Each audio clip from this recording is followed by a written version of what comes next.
Hello from a member of NENM from Cheongshim International Academy.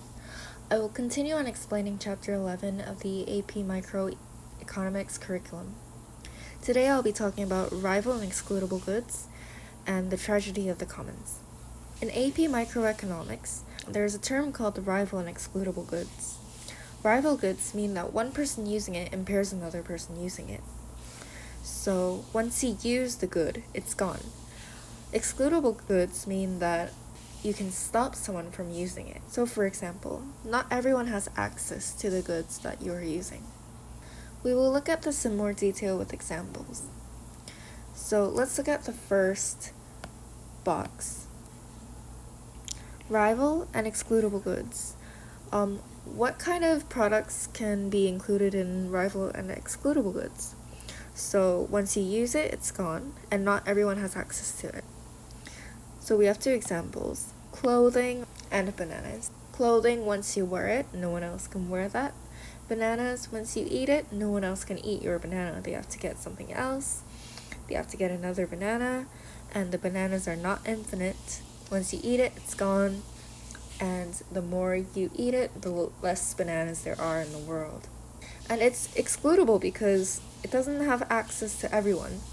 If someone is going to take your banana, they have to be close to you in order to snatch the banana away from you. Let's talk about not rival goods, but excludable goods. So first we have satellite television. And satellite television is not rival because it has infinite supply. However, it is excludable because you have to force someone to pay only if someone has access to the device. However, it doesn't run out. And private parks, they're excludable because no one else can use your private park. It's only yours. However, it's not rival because your usage of the private park does not decrease the more you go there. Every time you enjoy your park, it's still there. The next time it's going to be the same. So it's not rival. You have infinite usage. Let's look at rival, but not excludable. First, we have fish stocks. I'll talk about this more in detail in the tragedy of commons, but in fish stocks, there's a limited number of fish that you can fish.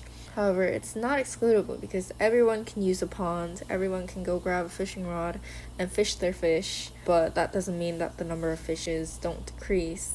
Fishes are going to decrease and the number of fish are going to decrease, and if you fish every one of those fishes, then eventually they won't be able to reproduce and the numbers will be gone.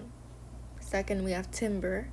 Timber is the wood in the forest and it's there for everyone to cut down. However, one day all the wood will be gone and that's why it's a rival. It does not have infinite supply.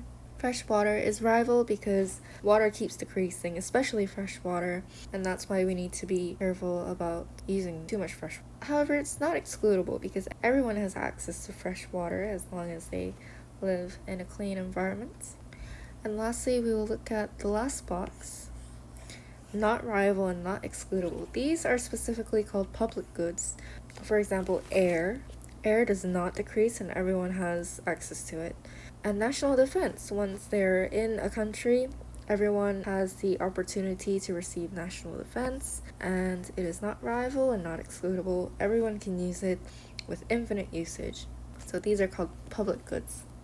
Tragedy of the commons. This is specifically where the good is rival but not excludable. So to look at this in detail, let's first look at Alex's pond. Alex is a fisher. He gains money from fishing, whether he eats it or he sells it. He benefits from the fish he fishes in his pond. So here we have 4 fish. They are limited. But if he fishes all the 4 fish in one day, they will be gone and there will be no more fish for him to fish tomorrow. So he will fish only 2 fish and leave the rest of the 2 to reproduce, so that later he has more baby fish and he will have continued supply. Let's look at Susan's pond. Susan is the same type of person. She is a fisher. She benefits from the fish she fishes, and she has the same mechanism. She will only fish 2 fish a day so that the rest of the fish can reproduce, and later that she'll have more fish. However, a public pond is near their place. They have access to it. What will happen if there are plenty of fish in the public pond? Earlier I mentioned that Alex will only fish 2 fish in his pond a day because he has limited supply and that he needs to leave the rest of the fish to reproduce. And the same goes for Susan. However, with a public pond, he gains access to more fish, and when he runs out of fish, he can fish more fish in the public pond. But will Alex be careful when he fishes in the public pond? Will he restrain the number of fishes that he will fish? No, because once he goes there, he will fish some fish, and he won't leave the rest of the fish to reproduce, because who knows when Susan will come to the public pond and fish all of the rest of the fish. And then Alex only fished 2 fish with no benefits, and Susan will have like 7 fish for her, and it will only be Alex's loss. When he could fish more fish, he left them to reproduce. However, with Susan, they won't be able to reproduce, so later Alex will realize that there's no meaning for him to be generous and fish only 2. Hence, Alex will try to fish as many fish as he can. He will try to fish 5, if not many, and Susan will fish the rest. No one will try to care about the fish that are left in the public pond because everyone has access to it. So eventually, there won't be any fish left in the public pond.